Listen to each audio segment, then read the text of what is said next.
Sunny skies and brifless. That's the Happy Families message in General Motors' most recent ad campaign for its Chevrolet brand. Well, unfortunately, we have neither in KZN today, so please excuse the frizzy hair and the rain mist across the camera. What we do have, though, is the latest offering from the gold bow tie manufacturer. It's called the Cruze, and it's what GM calls its first world car.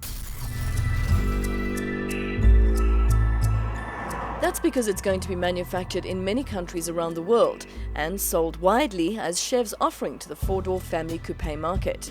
This is a segment that's lost quite a bit of market share in South Africa over the last few years, now making up just 18% of the total market. And the Cruze is up against some stiff competition, including the ever-popular Toyota Corolla, while the Ford Focus, Honda Civic Sedan and VW Jetta will also be benchmarks to live up to.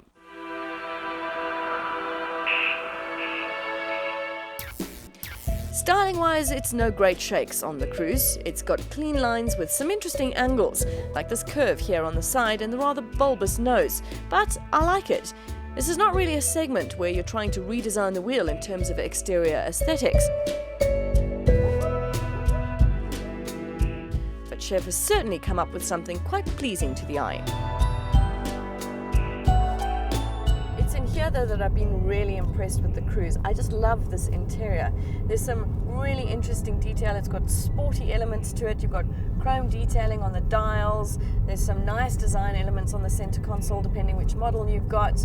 I really love this interior, and also they've got this sort of turquoise lighting when you go into a parking garage. It's really cool.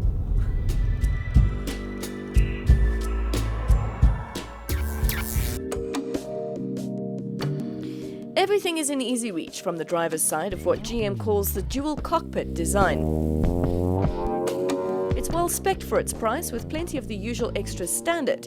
The only extra on our test car on the launch was the sunroof.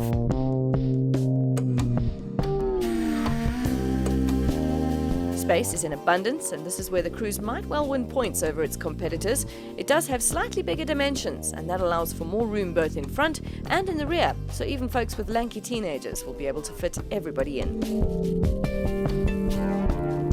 Boot space is also ample.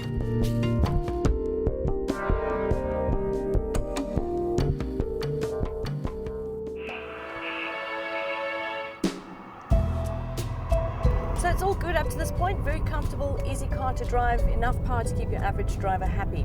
Yesterday we were driving the auto gearbox. Today, thankfully, we have the manual because that auto gearbox was awful. 6-speed, but it feels a bit more like a 4-speed because it takes forever to change between third and fourth and screams its way up a hill. So definitely recommending the manual gearbox in the 1.8 LS instead of the auto gearbox.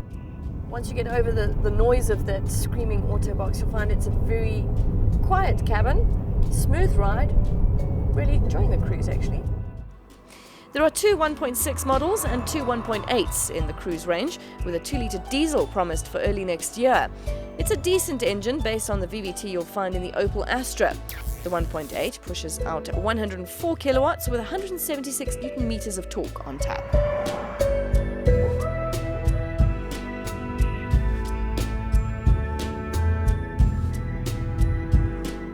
Chevrolet is calling the Cruze a revolution, a car that redefines the sector and sets a new benchmark. I probably wouldn't take it quite that far, but the newcomer is certainly a great car all round, with excellent spec for the money. Definitely one to look at if you're in the market for a new family car in this price range.